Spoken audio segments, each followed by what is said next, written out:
সবচেয়ে বড় জ্ঞান কিছু নেই। দুনিয়াতে মানুষ কত কিছু শিখে, আল্লাহ সম্পর্কে শিখে না।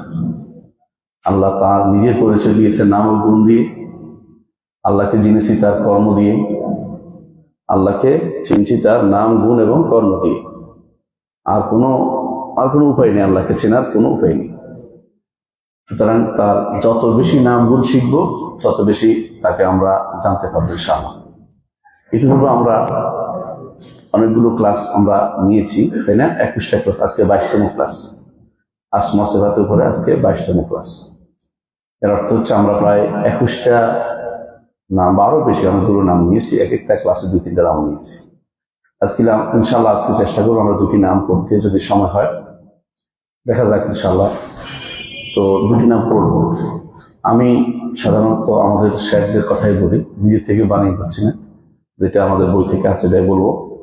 বিশেষ করে শেখ আব্দুর রাজ্জাক আব্বাস এবং আরো যারা লিখেছেন এই বিষয়ে, অনেকেই বই লিখেছেন, ডজনের উপরে বই আছে। বাংলা ভাষায় খুব একটা নাই, বুঝছেন তো? বাংলা ভাষায় ইসলামহাউস.com একটা অনুবাদ আছে আমাদের নামের, অনুবাদ এবং ব্যাখ্যা হালকা পাবেন ইসলামহাউস.com এ, শেখ আব্দুর রহমান নাসির সাঈদী। ওইটা শুধু বাংলা ভাষায় অনুবাদ হয়েছে, ওইটা শুধু উপকৃত হতে পারবেন। এর বাইরে অনেকগুলো যেগুলো লেখা হয়েছে নামেরও ঠিক নেই, অর্থেরও ঠিক নেই। বিশেষ করে কায়দা বগদাদের দেখেছেন নামগুলি আছে অধিকাংশই নাম না, তাই না? যেমন কি আল জালিল, সত্তার, এগুলো আল্লাহর নাম আমরা আগে বলেছি, তাই না?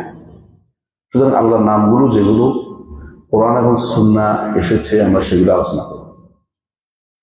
আজকে ইনশাআল্লাহ আমরা প্রথমে আলোচনা করব আল্লাহর যে নামটি, সেটা হচ্ছে আস-সামাদ।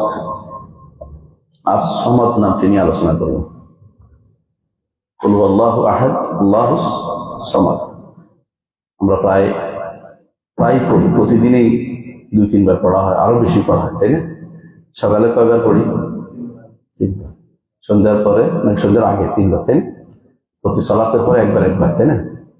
শোয়ার আগে হচ্ছে। এটা খুবই গুরুত্বপূর্ণ একটা নাম, যেটা আমরা বারবার তাকরার করি, বারবার পড়ি। এতবার পড়ার পিছনে কি কারণ থাকতে পারে, এটাও আমাদের জানতে হবে। এর মধ্যে একটি নাম আল আহাদ, একটি নাম আস-সামাদ। তবে আজকে আমরা আস-সামাদ পড়ব, তাই না? কুল হুয়াল্লাহু আহাদ আল্লাহুস সামাদ লাম ইয়ালিদ ওয়া লাম ইউলাদ ওয়া লাম ইয়াকুল লাহু কুফুয়ান আহাদ। সূরাতুল ইখলাসের এই পুরো সূরাটা যদি বলি যে আস-সামাদ কেন্দ্রিক হবে তবে ভুল হবে না। এই জন্য কোনো তাফসীরে এই সূরার নাম হচ্ছে সূরাতুস সামাদ। সূরাতুস সামাদ মানে যেহেতু শব্দ থেকে নামকরণ কেমনে হয়, কখনো নামকরণ আসে কোনো একটা ভিতরে আসা কোনো শব্দ থেকে, কখনো আসে নামকরণ হয় ভিতরে আসা কোনো ভাব থেকে। যেমন সূরাতুল ফাতিহা। সূরাতুল ফাতিহার মধ্যে কি ফাতিহা শব্দ আছে? নাই। কেমনে আসছে? ভাব থেকে শুরু। বিসমিল্লাহির রহমানির রহিম, শুরু করছি আল্লাহর নামে। আবার কোরআনের শুরু এটা, এই জন্য সূরাতুল ফাতিহা।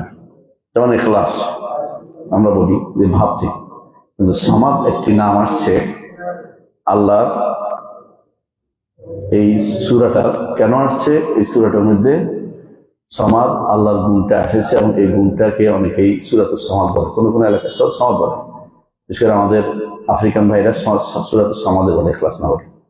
আমরা যখন মদিনায় পড়তাম তখন সূরাতুস সামাদ, তো বুঝছি যে এটা বিখ্যাত ওই এলাকায়। এই জন্য কোনো কেরাতের ক্ষেত্রে, নামের ক্ষেত্রে কিছু পার্থক্য দেখা যায়।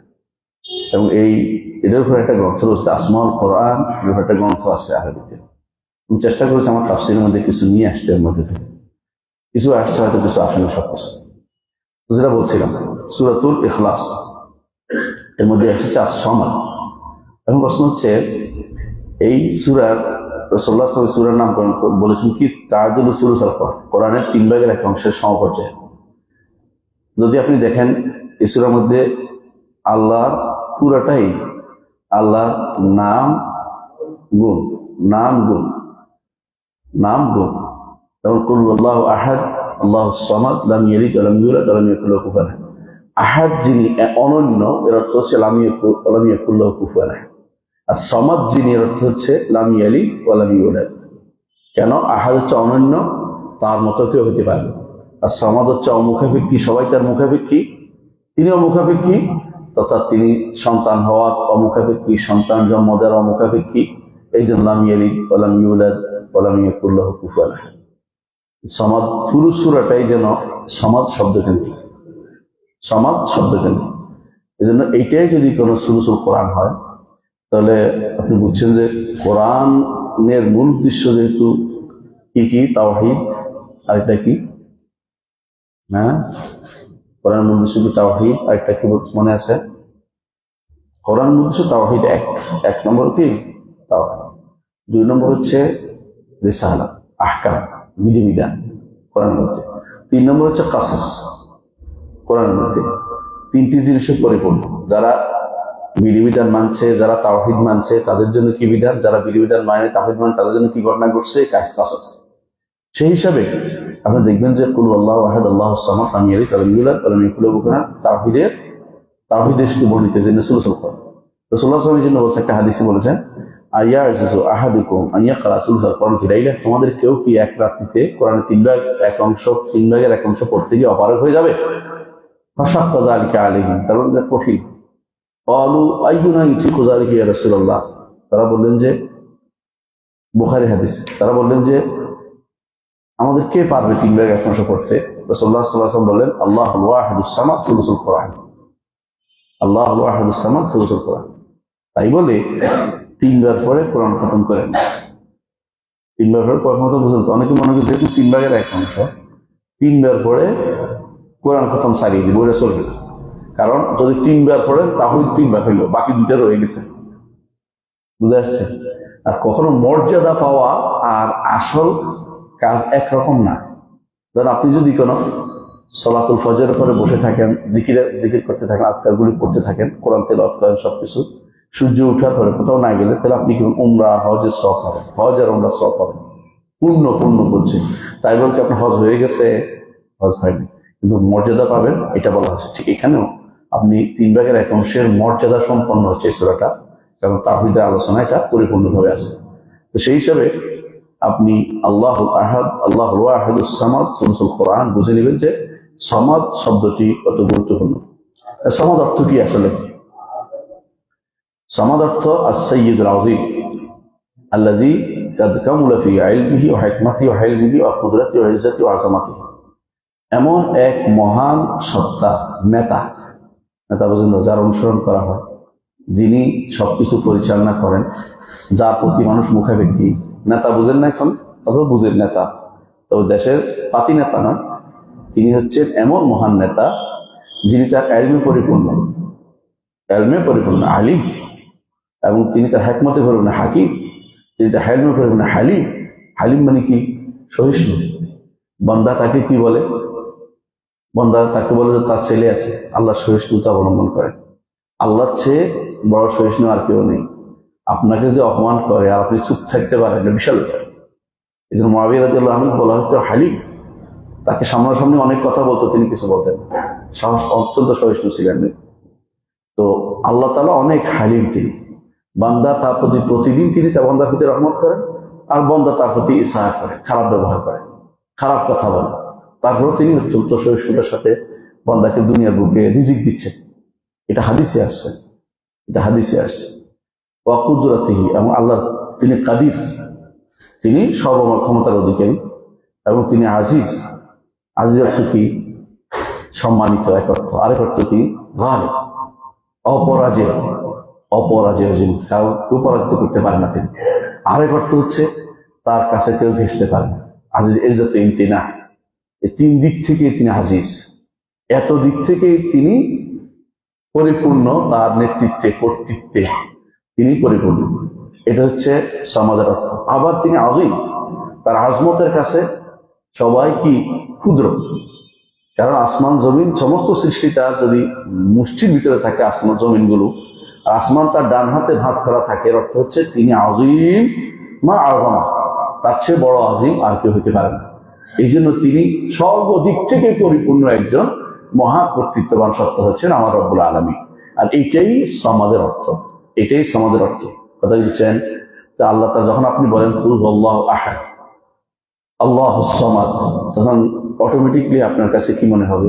আমি আমার এমন এক সত্তাকে ডাকছি যেই সত্তার সাথে কারো কোনো তুলনা চলে না, যেই সত্তার কারো প্রতি কোনো মুখাপেক্ষিতা নেই, যেই সত্তার কাছে সবাই মুখাপেক্ষী, অস্তিত্বের দিক থেকেও মুখাপেক্ষী। যদি আমার অস্তিত্ব আনতে হয় তার মুখাপেক্ষী, কারণ তিনি ছাড়া কেউ আমার অস্তিত্ব দিতে আমাকে অস্তিত্ব দিতে পারবে না, আমাকে অস্তিত্ব দিতে পারবে না। সমস্ত মখলুক তার, সমস্ত সৃষ্টিকর্তা তার মুখাপেক্ষী। সমস্ত মখলুক তার সমস্ত কাজে তাকে চায় যে তার কাছে আমি চাই, প্রত্যেকেই চায় যে তিনি তার অভাব পূরণ করেন, তার তিনি ছাড়া আর কোনো কারো রব নেই। যত রব আছে সব হচ্ছে কি বাতিল। রব রব আর রব আল হাকিকিকে আল্লাহ তাআলা, সত্যিকার রবকে আল্লাহ তাআলা। এই জন্য ইউসুফ আলাইহিস সালাম তিনি যখন তার জেলের সাথে কি বলছেন, আরবাবুন মুতাফাররিকুন খায়রুন আমিল্লাহু ওয়াহিদুল কাহার। দেখেন কাহার বলছে যে দুনিয়ার বিভিন্ন রব হয়ে গেছে তোমাদের কাছে অনেকে, এগুলি ভালো নাকি এমন এক সত্তা রব, আমিল্লাহ নাকি আল্লাহ, যিনি আল ওয়াহিদ একক সত্তা। ওয়াহিদ আর আহাদের পার্থক্য কাছাকাছি অর্থে। কাহার সব কিছুকে তিনি দাপড় দিয়ে প্রধানত করে রেখেছেন, তার নিচু করে রেখেছেন, নিচু করে রেখেছেন, কেউ তার উপর উঠতে পারবে না, সবকিছু দিয়ে কাহা কাহা এটাকে বলা হয়। এইটা হচ্ছে রব্বুল আলামিনের তার রুবুবিয়তে, তার সমাদিয়তের পরিচয়। তিনি একদিকে বান্দা যাবতীয় দ্বীনি বিষয় সংশোধন করে দেন। দ্বীনি বিষয় বুঝছেন তো, আপনাকে দ্বীনের হেদায়েত কে দেয়? আল্লাহ দেয়। দুনিয়ার বিষয় কে সংশোধন করে দেয়? আল্লাহ। আপনার জীবনের যত রোগ ব্যাধি হয় এগুলি ভালো করে কে? আল্লাহ। আপনি বিপদ আপদ হইলে তিনি কার কাছে উদ্ধার কামনা করেন? আল্লাহর কাছে। কারণ তিনি ব্যতীত আপনার কোন জায়গায় কি দরকার, সঠিক দরকারটা কেউ জানবে না। কথা বলছেন কিনা? এমন যদি হয় করেন আপনার যেটা দরকার এটা দিতে গিয়ে আরেকজনের ক্ষতি করে ফেলে, তাহলে বোঝা গেল যে এই ব্যক্তি হাকিম না। বুঝলেন না? আল্লাহ তাআলা এমন এক সত্তা যিনি আপনাকে দিতে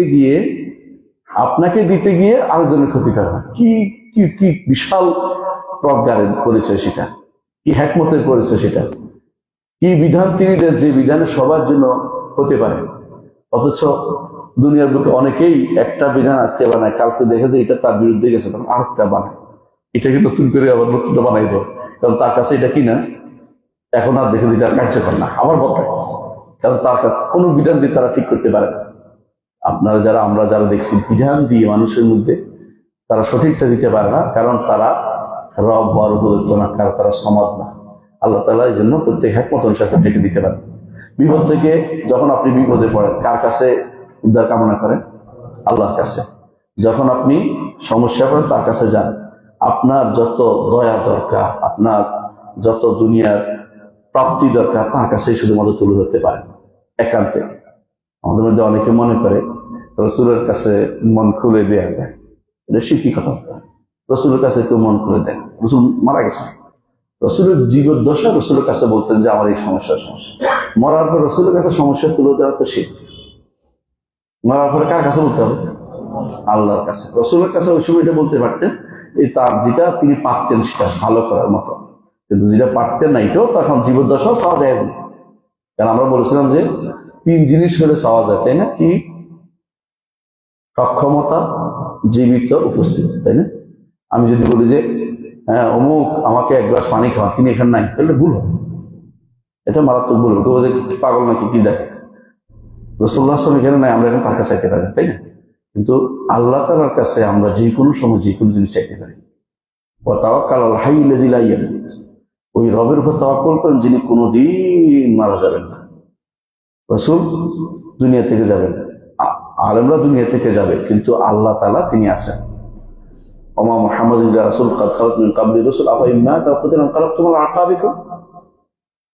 নবী মুহাম্মদ সাল্লাল্লাহু আলাইহি ওয়াসাল্লাম রাসূল, তিনি তার আগে অনেক রাসূল চলে গেছে, তিনি যদি মারা যান তোমরা কি তাহলে পিছন দিকে ফিরে যাবে? কেন? আল্লাহ তো আছে। মান কান ইয়াবুদু মুহাম্মাদান ফাইনা মুহাম্মাদান কাদ মাত, যদি মুহাম্মাদের ইবাদত করে সে যেন রাখুক মুহাম্মদ মারা গেছে। আর যে ব্যক্তি আল্লাহর ইবাদত করে সে যেন জানে আল্লাহ তাআলা হাইয়্যুল লা ইয়ামুত, এমন এক জীবন্ত সত্তা যিনি কোনদিন মারা যাবেন না। কে বলেছেন?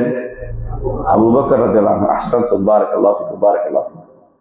এই জন্য আল্লাহ তাআলার জন্য পরিপূর্ণ কামাল, সর্বদিক থেকে কামাল। কোন স্রষ্টার আমাদের আর প্রয়োজন নেই, কোন স্রষ্টার আর প্রয়োজন নেই, কারণ তিনি প্রথম, আউয়াল, তিনি প্রথম, তার আগে কোনো কিছু নেই এবং তার কোনো শরীক লাগে না। তার শরীক লাগে? কুল আলহামদুলিল্লাহিল্লাযী লাম ইয়াত্তাখিজ, কুল আলহামদুলিল্লাহিল্লাযী, ওই আল্লাহর প্রশংসা করছি যিনি কোনো শরীক গ্রহণ করেন নাই এবং তার কোনো ওয়ালিয়্যুম মিনাদ দুল্লি, তার কোনো ওয়ালি লাগে না, মানে আরেকজন তাকে অভিভাবক হিসেবে নিতে হয় না। তারপরে কাব্বিহু তাকবীর করতে বলছে। কুলিদুল্লাহ জাহামতু মিন দুনিহি লা ইয়ামলিকুনা মিসকালা যারাতিন ফিস সামাওয়াতি ওয়ালা ফিল আরদ, আসমান জমিনের রাই পরিমাণ জিনিসের কেউ মালিক না। ওমা লাহুম ফীহিমা মিন শিরকিন, কোনো শরীকও নাই। ওমা লাহুম মিনহু মিন যাহির, সাহায্যকারী দরকার লাগে না। আবার বলছে হয়তো বলতে পারে সুপারিশ লাগে, বলছে কি, তারপর বলতেছে যে তার কাছে তার অনুমোদিত সুপারিশ করতে পারবে না। এর অর্থ হচ্ছে তিনি সর্বেসর্বা, তিনি হচ্ছে সমাদ, তিনি এই সর্বেসর্বা, সব দিক থেকে তিনি হচ্ছে সমাদ। এইটা যে ব্যক্তি বুঝতে পারছে সে বুঝতে পারবে যে আল্লাহ তাআলা কিভাবে সর্বসর্বা। আবার দেখেন, একদিকে সবাই তার মুখাপেক্ষী হলো, আবার তিনি খাবারেরও মুখাপেক্ষী না, তিনি পানীয়েরও মুখাপেক্ষী না। আর ইন্নাল্লাহু রাজ্জাকু যুল কুওয়াতিল মাতিন, আল্লাহ তাআলা কোরআনে কারীমে বলেছেন, কি বলেছেন? মা খালাকতুল জিন্না, বলেছেন যে ইল্লা লিয়াবুদুন মা উরিদু মিনহুম মির রিজকিন, আমি তাদের কাছে রিজিক চাই না। ওমা উরিদু ইউতঈমুন, তারা আমাকে খাওয়া খেতেও চাই না। ইন্নাল্লাহু রাজ্জাকু যুল কুওয়াতিল মাতিন, রিজিক তো তিনি দিবেন, রিজিক নিবেন না, রিজিক তিনি দেন, তিনি অনবরত দিয়ে যাচ্ছেন। হাদিসে আছে যে রাসূলুল্লাহ সাল্লাল্লাহু আলাইহি ওয়াসাল্লাম হাদিসে কুদসিতে আল্লাহ তাআলা বলেন, তোমাদের সবাইকে যদি আমি দিয়ে দেই, আমার রাজত্বে কোনো কিছু কমতি হবে না, এতটুকু কমতি হবে যেমন একটা শিঙের মাথা। হাদিসে ব্যবহার ছিল, এর অর্থ হচ্ছে কমবে না কোনো কিছু, আবার পূর্ণ হয়ে যায়, কোনো কিছু কমতি হয় না। তো এইটাই হচ্ছে মূল কথা, যে আল্লাহ তাআলা তিনি হচ্ছেন সমাদ, সবাই তার মুখাপেক্ষী, কেউ কারো মুখাপেক্ষী তিনি নন, সবাই তার মুখে কারো মুখাপেক্ষী তিনি নন। তিনি তার জীবনে পরিপূর্ণ, এই জন্য তার জীবন্ত, এই জন্য তার ঘুমও আসে না, তন্দ্রাও আসে না। আমাদের জীবনটা কিরকম? অপরিপূর্ণ, এই জন্য কিছুক্ষণ পরে আর পারি না, ঘুম এসে গেছে, তাই না? আবার কি হয়, কিছুক্ষণ পরে তন্দ্রা করে যাচ্ছে। কিন্তু যিনি জীবনটা পরিপূর্ণতা, তার কোনোদিন কি হয় না, কোনো তন্দ্রাও আসে না, ঘুমও আসে না। তিনি হচ্ছেন কে? আল্লাহ তাআলা।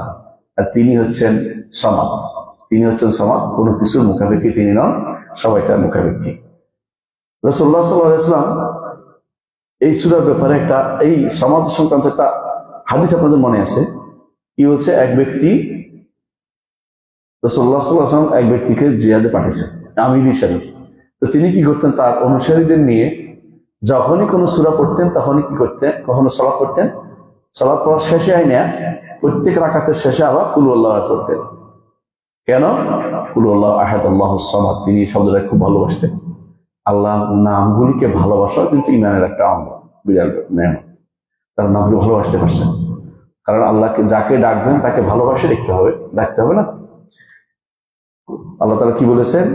কুলিদুল্লাহ আউদুর রহমান আইয়াম্মা তাদউ ফালাহুল আসমাউল হুসনা, ফালাহুল আসমাউল হুসনা, যেই নামে ডাকেন না কারণ তার সুন্দর সুন্দর নাম রয়েছে। রাসূলুল্লাহ সাল্লাল্লাহু আলাইহি ওয়াসাল্লাম সাহাবী যখন বারবার এটা করতেন, রাসূলুল্লাহ সাল্লাল্লাহু আলাইহি ওয়াসাল্লাম সাহাবীরা বলতেন, এটা কেন করে? অন্যরা বলতেন, কেন করেন এটা? বলে, আমি এভাবে করো, তোমাদের ইচ্ছে হলে পড়ো, না তোমরা আমার পিছনে পড়ো। কিন্তু তারা নামাজ পড়ছে, কেন আমি এটা করতে হয়, এটা অবৈধতার মধ্যে না। কিন্তু আসার পরে জিজ্ঞাসা করি, ইয়া রাসূলুল্লাহ, তিনি কাজ করছেন, রাসূল ডেকে আনেন, বলে কেন করেছেন? তখন তিনি বললেন যে ইয়া রাসূলুল্লাহ, আমি এই সূরাটা খুব পছন্দ করি, এটার মধ্যে আল্লাহ কি আছে, সিফাত আছে। সিফাত শব্দ ওখানে আসছে হাদিসের মধ্যে, সিফাত শব্দ শব্দের উল্লেখ একটা জিনিস, আর এটার মধ্যে আল্লাহর সিফাত আছে। অনেকে বলতে সিফাত করতে গিয়ে আসবে, সিফাত মানে শব্দ মানতে চায় না অনেকে, কিন্তু সিফাত হাদিসের মধ্যে আসে, কিন্তু ওরা আবার হাদিসে মানে না অনেকে। নাউযুবিল্লাহ। রাসূলুল্লাহ সাল্লাল্লাহু আলাইহি ওয়াসাল্লাম কি বললেন? হুব্বুকা ইয়্যা আদখালাকাল জান্নাহ, এই হাদিসটা, এই সূরাটা পছন্দ করার কারণে তুমি জান্নাতে প্রবেশ করেছো। আর একটা হাদিস বলতে বুঝতে পারো, রাসূলুল্লাহ সাল্লাল্লাহু আলাইহি ওয়াসাল্লাম শুনলেন এক ব্যক্তি বলতেছে, আল্লাহুম্মা ইন্নী আসআলুকা, আল্লাহ আমি আপনার কাছে চাই, এই জন্য যে আপনি হচ্ছেন আল্লাযী লা ইলাহা ইল্লা আন্ত, আপনি ব্যতীত আর কোনো ইলাহ নেই, আপনি ব্যতীত আর কোনো ইলাহ নেই, আল আহাদুস সামাদ, আপনি আহাদ আস-সামাদ, লাম ইয়ালিদ ওয়া লাম ইউলাদ ওয়া লাম ইয়াকুল লাহু কুফুয়ান আহাদ। মানে পুরোটাই পড়ে ফেলতেছি ওটা। এবার এটা বলার পরে রাসূলুল্লাহ সাল্লাল্লাহু আলাইহি ওয়াসাল্লাম বললেন যে এমন আল্লাহর এমন নাম দিয়ে ডাকছে যে নাম দিয়ে ডাকলে আল্লাহ সাড়া দেয়। লাকাদ দা বিসমিল আযম, আল্লাহকে ডাকছে এমন এক নাম দিয়ে যে নাম দিয়ে ডাকলে আল্লাহ তাআলা ডাকে সাড়া দেয়, এবং যে নাম দিয়ে চাইলে আল্লাহ তাআলা দান করে। দুটোই বলছে, ডাকা এবং চাওয়া দুটোই বলছে। এর অর্থ হচ্ছে এটা কিন্তু ইসমুল আযমের ভিতরেই পড়ে গেছে রাসূলুল্লাহ সাল্লাল্লাহু আলাইহি ওয়াসাল্লামের কথা অনুসারে। এই দুইটা শব্দ আপনি দেখেন ভালো করে তাকালে ঘুরে ফিরে আহাদ as-সামাদ, আহাদ as-সামাদ। বাকিগুলি হচ্ছে এটার পরিচয়, এটা ব্যাখ্যা। লাম ইয়ালিদ ওয়া লাম ইউলাদ ওয়া লাম ইয়াকুল লাহু কুফুয়ান আহাদ। কারণ জন্ম নিতে হলে বাপ মায়ের মুখাপেক্ষী, জন্ম দিতে হলে স্ত্রীর মুখাপেক্ষী, বুঝেন না কথাটা? কিন্তু আল্লাহ তাআলা লাম ইয়ালিদ ওয়া লাম ইউলাদ ওয়া লাম ইয়াকুল লাহু কুফুয়ান আহাদ। তাহলে এই সমাজ শব্দের অর্থ আমরা একটু আলোচনা করে নিই ইনশাআল্লাহ। কেমন? ইবনে জারীর তাবারী রাহমাতুল্লাহ আলাইহি তার তাফসীরে উল্লেখ করেন ইবনে আব্বাস রাদিয়াল্লাহু আনহু থেকে। ইবনে আব্বাস কি বলছি আমরা, রাইসুল মুফাসসিরিন, সমস্ত মুফাসসিরদের যিনি প্রধান, তিনি বলছেন, ইবনে জারীর তাবারী রাহমাতুল্লাহ আলাইহি তার তাফসীরে বিভিন্ন সনদ উল্লেখ করেছেন। কেউ কেউ এটাকে হাসান বলেছেন। তিনি বলছেন যে as-সামাদ তাফসীর তিনি করেছেন, কি বলেছেন, as-সাইয়্যিদুল্লাযী কামুলা ফি সুদাদিহি, এমন এক নেতা যার নেতৃত্ব সর্বদিক থেকে পরিপূর্ণ, এবং তিনি এমন এক শরীফ যিনি তার সারা সম্মানের দিক থেকে তিনি সবার উপরে, এবং আজিম এমন বড় তিনি, কামুলা ফি আযমাতিহি, তার বড়ত্বের দিক থেকে তিনি সবার উপরে পরিপূর্ণ। হালিম তিনি সহিষ্ণু, তার সহিষ্ণুতার দিক থেকে তিনি সবার উপরে। গানি ধনী, তিনি ধনী বুঝছেন তো, অমুখাপেক্ষী, যিনি তার অমুখাপেক্ষিতায় সবার উপরে। আবার বলছেন জব্বার, তিনি প্রবল পরাক্রমশালী, যে তার প্রবল পরাক্রম নিচে সবাই তার কাছে মাথা নত করতে হয়। যত বড়ই হোক, ফেরাউন মরে নাই, মরছে না, নমরুদ মরছে না, মরছে। এর অর্থ কারণ তার পরাক্রমের নিচে সবাই, যতই লাফালাফি করুক, মৃত্যু এমন দিয়ে দিয়েছেন যে তার অধীনে সব মেনে নিতে হচ্ছে, যে আসলে সে যতই চিন্তা করে সে স্বাধীন না। তারপর হচ্ছে আলিমুল্লাযী কাদ কামুলা ফি ইলমিহি, তিনি এমন এক আলেম, এমন জ্ঞানী যার ইলমের দিক থেকে তিনি পরিপূর্ণ, এবং তিনি হাকিম, হিকমতের দিক থেকে, প্রজ্ঞার দিক থেকে সবকিছু থেকে পরিপূর্ণ, সর্বদিক থেকে তিনি পরিপূর্ণ। আর একটু বাড়তি বর্ণনা ইবনে কাইয়্যিম নিয়ে আসছেন, সেটা হচ্ছে আল জাওয়াদ আল্লাযী কামুলা ফি জুদিহি, তিনি এমন দাতা যে দানের ক্ষেত্রে তিনি সব দিক থেকে পরিপূর্ণ। আপনি কত দিতে পারবেন? আল্লাহ দিলে বন্ধ করতে পারবেন না, আল্লাহ দিলে বন্ধ করতে পারবেন না। লা মানিআ লিমা আতাইত ওয়ালা মুতি লিমা মানা ওয়ালা ইয়ানফাউ যাল জাদ্দি মিনকাল জাদ। কারো ক্ষমতা কিছু যায় আসে না আল্লাহর সামনে। আল্লাহর সামনে যত বড় ক্ষমতা সিনে দেখার না কেন কিছু যায় আসে না। এমন একটা জিনিস দিয়ে শেষ করবে যে আপনি কল্পনা করতে পারবেন, সে চিন্তাও করেনি। কখন যে চোরা বাড়িতে আটকে যাবে চিন্তাও করেননি। দেখুন, যেখানে ঈসা আলাইহিস সালাম দাজ্জালের মারবে, তাই না? কিন্তু ইয়াজুজ মাজুজের মারতে পারবে না। বলবে কি, আল্লাহ তাআলা কি বলবেন, এদের থেকে বাঁচার জন্য ইমানদারদের নিয়ে পাহাড়ে উঠে যান। কিন্তু ইয়াজুজ মাজুজকে আল্লাহ কেমনে মারবেন? একটা পোনা দিয়ে। তাহলে আল্লাহ তাআলা যাকে পাকড়াও করবেন তাকে কেউ আটকানোর মতো কেউ নেই। এই মহান সত্তা তিনি সামাদ, কারো মুখাপেক্ষিত নন, সবাই মুখাপেক্ষি নন, সবাই তার মুখাপেক্ষি। আল্লাহ তাআলার নাম কি জাওয়াদ বলা যাবে? যাবে না। ইবনে কাইয়্যিম রাহমাতুল্লাহ আলাইহি বলেছেন যে আল্লাহর নামের ভিতরে জাওয়াদ আছে। একটা রওয়ায়াত আছে, হাদিসে রাসূলুল্লাহ সাল্লাল্লাহু আলাইহি ওয়াসাল্লাম বলেছেন, ইন্নাল্লাহ জাওয়াদ ইউহিব্বুল জুদ। আল্লাহর নাম জাওয়াদ, তবে আল্লাহর নাম সাখী না। যেটা শব্দ আছে ওইটাই বলতে হবে। নামের ক্ষেত্রে নিয়ম হচ্ছে এটা, যে শব্দ আসছে ওটা বলতে হবে, ওইটার প্রতিশব্দ আনতে হবে। ডিকশনারিতে খুঁজে খুঁজে কাছাকাছি নাম দেওয়া যাবে না। ডিকশনারিতে খুঁজে খুঁজে কাছাকাছি গুণ দিয়ে শব্দ ব্যবহার করা যাবে না। হুবহু অর্থ হইলে বলতে হবে, না শব্দ রাখতে হবে। যদি আপনার ভাষায় না থাকে শব্দ রাখবেন, শব্দটা থাকে তো উল্লেখ করবেন। এই জন্য আল্লাহর নামের ক্ষেত্রে আমাদের শেখ মোহাম্মদ সালেহ সাইম বলছেন সাখী বলা যাবে না, আল্লাহকে সাখী নামকরণ করা যাবে না। হ্যাঁ, আল্লাহকে সাখী অর্থ আমরা বলি কি, দানবীর বলি না বাংলায়। সাখী শব্দের অর্থ, শব্দটা আসে নাই, যেন বলা যাচ্ছে না। কি বলতে হবে? জাওয়াদ। ইখবার করা যাবে, নাম দেওয়া যাবে না। ইখবার মানে সংবাদ দেওয়া যাবে তিনি দান করেন, এটা কিন্তু নাম বলা যাবে না। এদের পার্থক্য। হাদিসটি রাওয়ায়াত করেছেন ইমাম বাইহাকী তার শুআবুল ঈমানে, শেখুল আলবানী হাদিসটিকে সহিহ বলেছেন। এটা কি, ইন্নাল্লাহা জাওয়াদুন ইউহিব্বুল জুদ, এই জন্য জাওয়াদের একটি নাম, এই জন্য আব্দুল জাওয়াদ নাম রাখা যাবে। আর একটা কথা হচ্ছে, জাওয়াদ এমন একটি নাম, এটা আল্লাহর জন্য খাস নয়, মানুষের জন্য হতে পারে। সর্বদিক থেকে জাওয়াদ হচ্ছে আল্লাহ তাআলা, আর আল্লাহ যাকে জুদের ক্ষমতা দিয়েছেন, তাকে সম্পদ দিয়েছেন, তিনি জাওয়াদ হতে পারেন। এটা আল্লাহর জন্য খাস নয়। যেমন রাহিম মানুষ হতে পারে, যেমন সামিউ বাসির মানুষ হতে পারে, কিন্তু যেমন রহমান মানুষ হতে পারে না, যেমন রাজ্জাক মানুষ হতে পারে না। তাহলে বোঝা গেল কিছু নাম আছে এরকম যেগুলো আল্লাহর জন্য একান্ত খাস, আর কিছু নাম আছে বান্দাকে আল্লাহ এর মধ্যে এই নামটা ব্যবহারের অনুমতি দিয়েছেন সীমিত অর্থে। আল্লাহর জন্য হবে তখন যে অর্থে মানুষ সৃষ্টির জন্য সেটা ব্যবহার করা হয় না।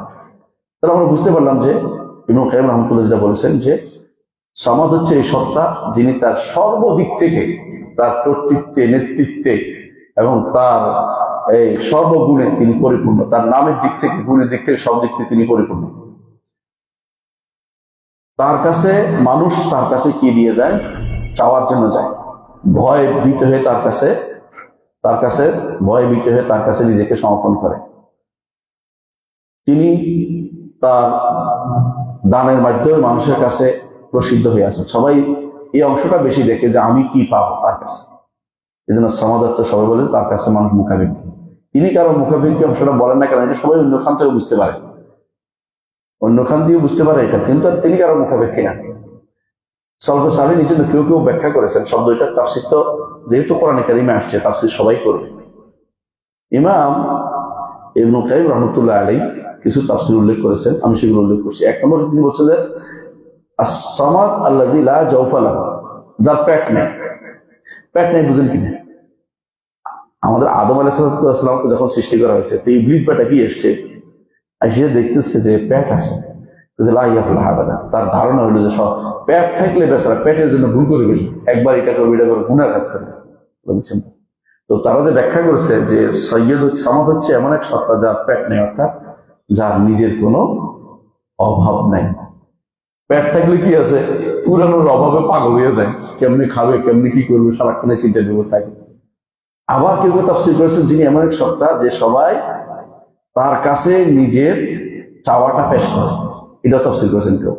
আবার কেউ তাফসীর করেছেন তিনি এমন এক সত্তা যার থেকে কোনো কিছু বের হয় না, অর্থাৎ তিনি সন্তান দেন না, এই অর্থ করেছেন।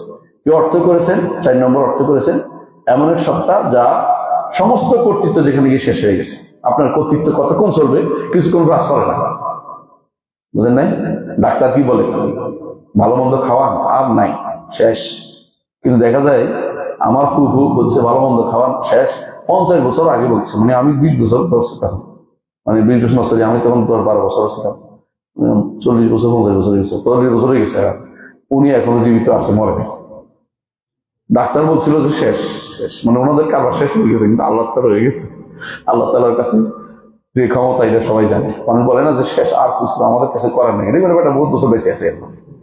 মানুষ যতই চিন্তা করুন না কেন, শেষ হয়ে গেছে। আল্লাহর কাছে কোনো কিছুই না, তার কর্তৃত্ব একটা জায়গায় শেষ হয়ে যাবে। আবার তাফসীর করেছেন কেউ কেউ হুয়াল্লাযী লা আহাদুন ফাওকা, তার উপরে কোনো কিছু নেই, এটা আরেকটা জিনিস, এটা অস্বীকার করে কেউ, বুঝছেন না? আল্লাহ যে সবকিছুর উপরে, সমাদ দ্বারা প্রমাণিত হয় সলফে সালেহিন তাফসীরে। সমাদ অর্থ হচ্ছে বড়ত্বের দিক দিয়ে উপরে থাকার দিক থেকে তার উপরে কেউ নেই, কারণ তিনি উপরে, আল্লাহ উপরে, আর সৃষ্টি সব নিচে, এই বিষয়ে থাকতে হয়। সমাদ শব্দের একটা অর্থ সমাদের থেকে এসেছে। এগুলি সবই ইবনে জারীর তাবারী রাহমাতুল্লাহ তার তাফসীরে এনেছেন, ইমাম ইবনে কাসীর এনেছেন, এবং এগুলি সবগুলি শুদ্ধ, সবগুলি শুদ্ধ। আমি দেখেছি ইবনে কাসীর রাহমাতুল্লাহ আলাইহি বলতেছেন আমাদের শাইখ যে আবুল কাসিম তাবরানী তার কিতাবুস সুন্নাহ, সেখানে একটা বর্ণনা এনেছেন যে তিনি বলছেন যে এগুলি আনার পরে বলছেন কুল্লু হাদি সাহিহা, এই সমস্ত বর্ণনা আল্লাহর জন্য শুদ্ধ। তারা কি করতেন? সাধারণত একটা উদাহরণ দিতেন, উদাহরণ হিসেবে একটা অংশ এই উল্লেখ করেছেন, একদিন একটা উল্লেখ করেছেন, সবগুলোই মিলাইলে একটা বিশাল অর্থ দাঁড়ায়। ওর থেকে একটা অংশ তাফসীর করেছেন। এর মূল অর্থ হচ্ছে আল্লাহ তাআলা এমন এক সত্তা যার কাছে সবাই আমাদেরকে ধর্ণা দিতে হবে, এবং তিনি কোনো কিছুতে তার কোনো কমতি, কোনো কিছু নাই, কারণ সবাই আমরা তার মুখাপেক্ষী, তিনি কারো মুখাপেক্ষী না। তিনি যদি কোনো রাসূলুল্লাহ সাল্লাল্লাহু আলাইহি ওয়াসাল্লাম হাদিসে আসছে কিনা, হাদিসে কুদসিতে লাউ আন্না আউওয়ালাকুম ওয়া আখিরাকুম জিন্নাকুম ওয়া ইনসাকুম কানু আলা আতকা কলবি রাজুলিন ওয়াহিদ, তোমাদের জিন মানব এবং তোমাদের প্রথম এবং শেষ সবাই যদি করে একদম মুত্তাকি হয়ে যায়, আল্লাহ রাজত্বে বাড়বে? আর সবাই যদি ফাজিল হয়ে যায়, আল্লাহ রাজত্বে কমবে? না, কি বলছে? ইন্নামা হিয়া আমাল নফসিহা লাকুম, এগুলি আমল তোমাদের জন্য জমা করে রাখি, হিসাব করে রাখি। আল্লাহ আমাদের জন্য হিসাব করে রাখেন এগুলো। সুতরাং আল্লাহর কোনো কিছু বাড়বে না। আপনি মনে করেন না যে আপনি দয়া ইবাদত করে আল্লাহকে খুব উপকার করে ফেলবেন, দেখবেন, বুঝলেন না? অনেকে মনে করে ইয়েটা আল্লাহ আল্লাহ যেটাকে বলে আর কি, মানে আল্লাহর উপরে নিজে মান করতে চায়। এই যে আল্লাহ তাআলা বলছেন কুল্লা তামুন্নু আলাইয়া ইসলামাকুম বালিল্লাহু ইয়ামুন্নু আলাইকুম আন হাদাকুম লিল ঈমান ইয়ামুন্নুনা আলাইকা আন আসলামু কুল্লা তামুন্নু আলাইয়া ইসলামাকুম বালিল্লাহু ইয়ামুন্নু আলাইকুম আন হাদাকুম লিল ঈমান। তোমরা মনে করছো যে ঈমান এনে বড় কিছু রাসূলের কাছে এসে বলতো কি আমার না, আমরা ঈমান আনছি, হ্যাঁ, কেন বলতো? মনে করতো রাসূল যেন বড় কাজ করছে, আপনার উপকার করে ফেলছে। আল্লাহ তাআলা বলছে আমার নবীর কাছে তোমরা এত দয়া দেখাইও না, তোমরা ঈমান আনছো তোমাদের উপকার, নবীর উপকার হবে, হ্যাঁ নবী পথ দেখাইছে সব হবে।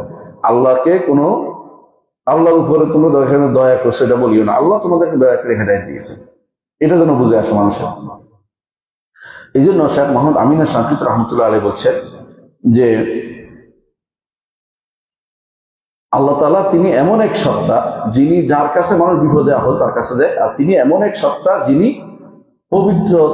পবিত্র সর্বদিক থেকে, অর্থাৎ কিছু দিক পবিত্র, অভাবের দিক থেকে তিনি অভাবই না, সৃষ্টি করে গুণ হওয়াতেই পবিত্র, তিনি খাওয়ার খান না, সবগুলি অর্থ শুদ্ধ, এগুলি কোনোটাতে কোনো কমতি নাই, অর্থাৎ তিনি সর্বদিক থেকে পরিপূর্ণ। সংক্ষিপ্ত কথা এটা। একজন মানুষ যখন জানবে যে তার রব পরিপূর্ণ এবং মর্যাদা সম্পন্ন, তার উপরে কোনো কিছু নেই, তিনি কেউ কোনো কিছু তাকে অপারগ করে দিতে পারে না, বিপদে আবার তার কাছে ধর্ণা দিতে হবে, তাহলে সে কি করবে? আল্লাহর দিকে শুধাবিত হবে, আল্লাহর কাছে শুধাবিত হবে। এই জন্য কুল আল্লাহু আহাদ সুলুসুল কোরআন, ইমাম ইবনে তাইমিয়া রাহমাতুল্লাহ আলাইহি এটার উপরে একটা বই লিখছে, কুল আল্লাহু আহাদ সুলুসুল কোরআনের উপরে, এটার উপরে একটা বই, মানে এটা একটা বিশাল আলোচনা তার এটার উপরে, শুধু এটার উপরে। আর এটার উপর বই লেখাই মানে যুক্তিযুক্ত সব, মূলত এটা তার পরিচয়, আল্লাহর পরিচয়। এই জন্য যত বেশি সম্ভব আমাদেরকে এই নাম নিয়ে পড়া দরকার, অর্থ বোঝা দরকার। এই নামের কিছু শিক্ষা নিয়ে আমি আলোচনা করতে চাই। এক নম্বর হচ্ছে, এই নামের কারণে আমার কি প্রভাব পড়বে? আল্লাহর প্রতি ভালোবাসা আসবে। কেন ভালোবাসা আসবে? আপনি বুঝতে পারবেন যে আমার রব যেন তেন ব্যক্তি না। কথা বলেন, আপনি যেমন দুনিয়ার প্রথম উদাহরণ দিচ্ছি, দুনিয়ার নেতা, যেটা আপনার বড় নেতা, যদি বেশি বড় কিছু আপনি কি মনে করেন?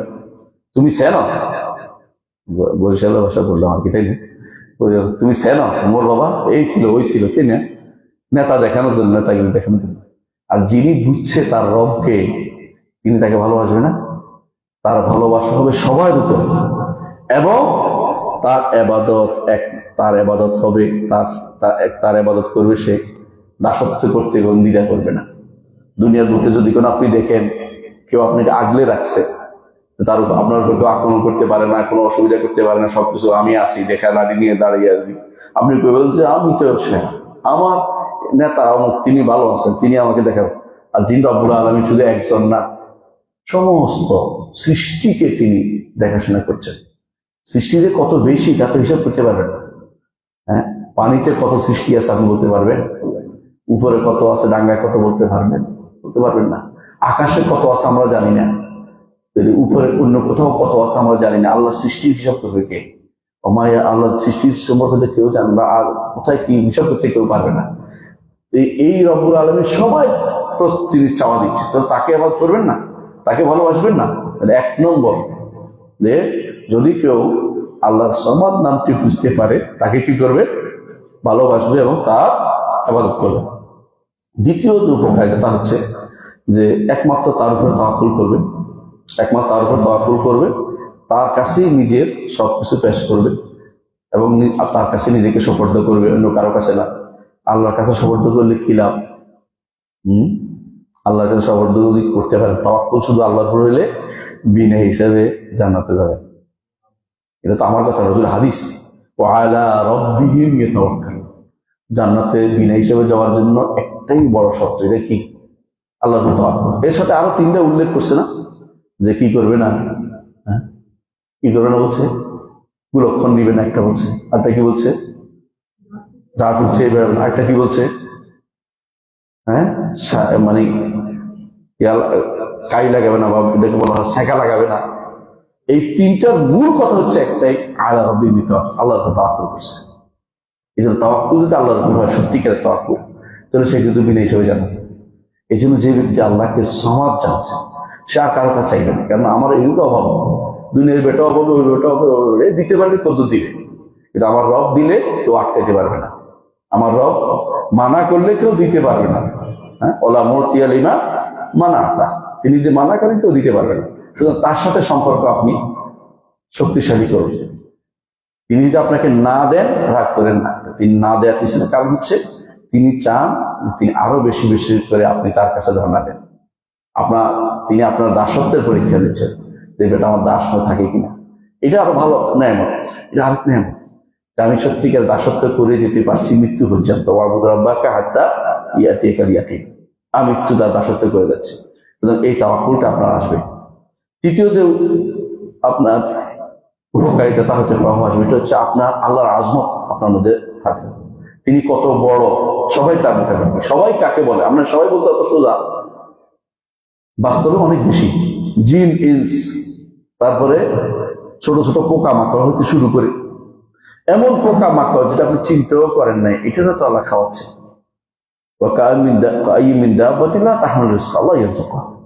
কত প্রাণী আছে রিজিক বহন করে না, আল্লাহ তাকে রিজিকের ব্যবস্থা করে দেন। এদের সম্পর্কে কিন্তু চিন্তা করেন, এত রিজিক আপনি তো একদিনও তো আপনার পরিবার খাওয়াতে কষ্ট হয়ে যাওয়া বলতে, আপনি বলেন যে পারতেছি না, আজকে না খেয়ে থাকো ইত্যাদি ইত্যাদি, কিন্তু তিনি সবাই খাওয়া দিচ্ছেন।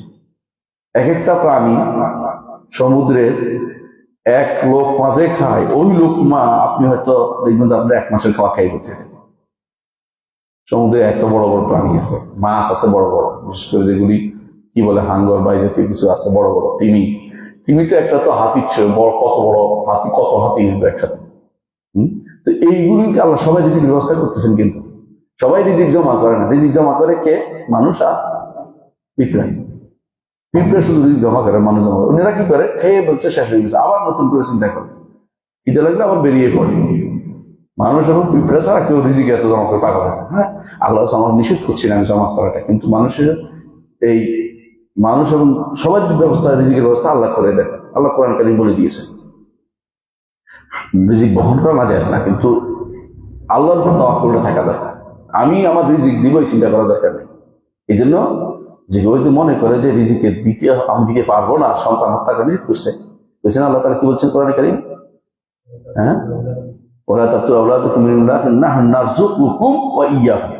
আবার বলছে নারযুকুহুম ওয়া ইয়্যাকুম, তাদের রিজিকের ব্যবস্থা আমি করি, তারপর তোমাদের ব্যবস্থা করি। তো দুইটাই, অর্থাৎ আল্লাহ তাআলা তোমাদের রিজিক দেন, তাদের রিজিক দেন। আবার বলছে আরেক আয়াতে বলছেন তাদের রিজিক দিয়ে তোমাদের রিজিক দিয়ে, তোমরা মনে করো তোমরা খাওয়াচ্ছ, তাদের কারণে হয়তো আল্লাহ তাআলা তোমাদের রিজিক দিচ্ছেন। হাদিসে আরেকটা আছে যে ওয়াহাল তুনসারুনা ওয়া তুরযাকুনা ইল্লা বিদুআফাইকুম, তুমি মনে করছো যে অমুকের অমুক কত বছর খাওয়াবো না, হয়তো এমন হইতে পারে, এটাই বাস্তব যে ওরা খাওয়াচ্ছে বলে আল্লাহ রিজিকে তোমার ব্যবস্থা রাখছে। কিন্তু তুমি তারা খাওয়া বন্ধ করে তোমার চাকরিটা চলে গেছে। তো অনেক সময় দেখা যায় এ তো আমার উপর বসে বসে খায়, কিন্তু তুমি জানো না যে তার কারণে হচ্ছে রিজিকটা আল্লাহ তোমার দিচ্ছে। এই জন্য আল্লাহ তাআলা তিনি সবাই রিজিকের ব্যবস্থা করেন। এটা যদি জান আপনার তার আজমতের কথা আসবে, এই সম্মানের কথা আসবে অন্তর্ভুক্ত, তার প্রশংসা করতে আসবে। আপনি মনে করুন তাকে ভয় করা দরকার, তার কাছে চাওয়া দরকার, আশা করা দরকার, এবং তার কাছে নিজেকে ধর্ণা দেওয়ার। কারোর কাছে আমি যাবো না, আমার রব আছে, আমার একজন রব আছে, তার কাছে শুধুমাত্র আমি ধর্ণা দেবো, যেটা মুহাম্মদ রাসূলুল্লাহ সাল্লাল্লাহু আলাইহি ওয়াসাল্লাম করতেন। যখন তার কাছে বিপদ আপদ আসতো, কার কাছে যেতেন? আল্লাহর কাছে। কানা ইযা হাযাবা আমরুন কামা ইলা সালাহ, সালাতে দাঁড়িয়ে যেতেন। কানা ইযা হাযাবা আমরুন কামা ইলা সালাহ। 4 নম্বর যে এই নামের প্রভাব, তা হচ্ছে এই নাম দিয়ে আল্লাহকে ডাকা, এই নাম দিয়ে ওসিলা দেয়া, এবং এই নামের মধ্যে যে এই নাম দিয়ে ডাকলে যে আল্লাহ কবুল করে সেটা আমরা বুঝে পেয়েছি, একটা হাদিসে পড়ছি না? তো এই নাম দিয়ে আল্লাহকে ডাকা, কি বলবেন? আল্লাহু ইন্নী আসআলুকা বিআন্নাকা আনতাল্লাহু আল্লাযী লা ইলাহা ইল্লা আনতা ওয়াহদাকা লা শারীকা লাক আল আহাদুস সামাদ আল্লাযী লাম ইয়ালিদ ওয়া লাম ইউলাদ। এটা বলে চাইবেন, হাদিসে বেশি আসছে, চাইলে আল্লাহ তাআলা কবুল করবেন। তো অর্থ বুঝে চাইতে হবে। আমাদের অনেকে বলতো আমি চাইছি, কেউ আসে নাই, যেহেতু অনেকে মুখস্থের জন্য চাইছি। আমি একজনকে দেখি সুন্দর একটা কথা বলছে, আপনি চাওয়ার ক্ষেত্রে ইখলাস হচ্ছে যে আপনি চাইবেন আল্লাহর কাছে, উদ্দেশ্যটা যেন থাকে যে এটাও একটা ইবাদত। যদি শুধু পাওয়ার জন্য ইবাদত করেন তাহলে বোঝা গেল আপনার উদ্দেশ্য হচ্ছে পাওয়াটা, উদ্দেশ্য চাওয়াটা না। আপনি চাওয়াটাই আবাদত হিসেবে দিবেন, পাওয়াটা নিয়ে না। পাওয়া নাও পেতে পারেন, চাওয়াটাই আমার মধ্যে আবার ধরে, তবে আল্লাহ দিবেন। আপনার নাম শুনেছেন গাজালি?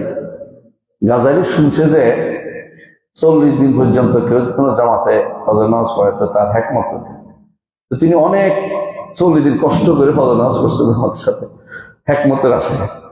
তো তিনি 40 দিন হ্যাকমত পাচ্ছেন না, যে তার ওস্তাদের কাছে গেলে বলছে আমি তো 40 দিন পর্যন্ত হ্যাকমত পাইতেছি না। তো এটা হাদিস না, এটা বলা। তো উনি বলতেছে তুমি 40 দিন যে করছো হ্যাকমতের জন্য করছো, আল্লাহকে খুশি করার জন্য করে, তোমার ইবাদতটা হয়ে গেছে হ্যাকমতের জন্য। হ্যাঁ, অনেকে আবার বসে বসে এরকম বানায় কিরকম জানেন তো, এতবার পড়লে এত সব। একজন আমার প্রশ্ন করে জিজ্ঞেস করতে, আমি 10,000 বার ফুলবাল্লা পড়লে এত সব বেশি, কে বানাইছে এটা? আমি বলছি মানে ওই উদ্দেশ্য যেন হয়, আপনার উদ্দেশ্যটা যেন হয় কোরআন সুন্নাহ ভিত্তিক প্রথমে, তৃতীয় হচ্ছে আপনার উদ্দেশ্য আল্লাহ সন্তুষ্টির জন্য করা। আপনি দুনিয়ার কিছু পাওয়ার জন্য যদি করেন, উদ্দেশ্য বোঝা গেল যে আপনার কিন্তু খালেদ ছিল না, খালেদ ছিল না। উদ্দেশ্য খালেদ থাকলে আপনি পেতেন সবকিছুই। যাক, আমি দীর্ঘ করবো না, একটা আলোচনা আমাদের শেষ হচ্ছে, আর আধা ঘন্টা একটা আলোচনা শেষ করতে পারি। সূরা কোনটা পড়ছি, কোন নামটা পড়ছি? সামাদ। আরেকটা নাম আমরা পড়বো আল হাদি। আল হাদি নামটা পড়বো। আল হাদি নামটি কোরআনে 2 জায়গায় এসেছে সরাসরি। আল্লাহ তাআলা বলছেন ওয়াইনাল্লাহা লাহাদিল্লাযিনা আমানু ইলা সিরাতিল মুস্তাকিম। সূরা হজের 54 নম্বর আয়াতে আসছে লাহাদিল্লাযিনা আমানু ইলা সিরাতিল মুস্তাকিম। আল্লাহ তাআলা যারা ঈমান আনে তাদেরকে সিরাতুল মুস্তাকিমের পথ দেখান। সিরাতুল মুস্তাকিম ছিলেন সোজা রাস্তা। সোজা রাস্তা কোনটা বলেন তো? আল্লাহর কাছে যাওয়ার জন্য বাঁকা রাস্তা যাওয়া যাবে না, সোজা রাস্তায় যেতে হবে। এই জন্য আমরা প্রতিদিন কি বলি? ইহদিনাস সিরাতাল মুস্তাকিম, সোজা রাস্তা। বাঁকা রাস্তা কোনটা জানেন?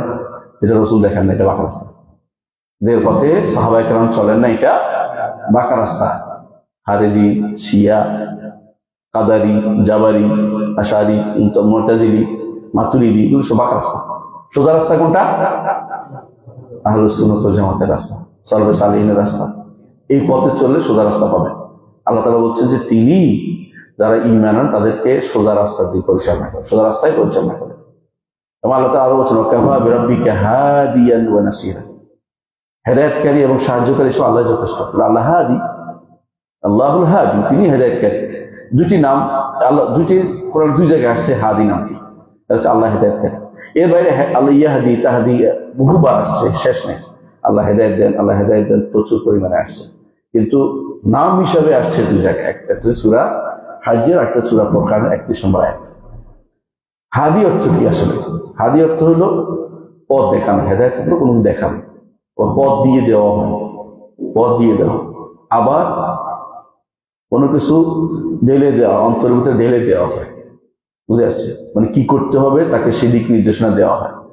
তো বান্দা বা তার দাসের, আল্লাহ তাআলা তো আমাদের মনিব, আমরা কি সবাই দাস। দাসের দুনিয়াতে কি লাগবে, আখিরাতে কি লাগবে, এটা যে ব্যক্তি আল্লাহর কাছে চেয়ে নেয়, আল্লাহ তাকে হেদায়েত দেয়, অর্থাৎ তাকে দুনিয়া আখিরাতে কল্যাণের পথটা দেখিয়ে দেয়। দুনিয়াতে কল্যাণের পথ কোনটা? সবচেয়ে বড় কল্যাণের পথ কোনটা? ঈমান লাভ করা।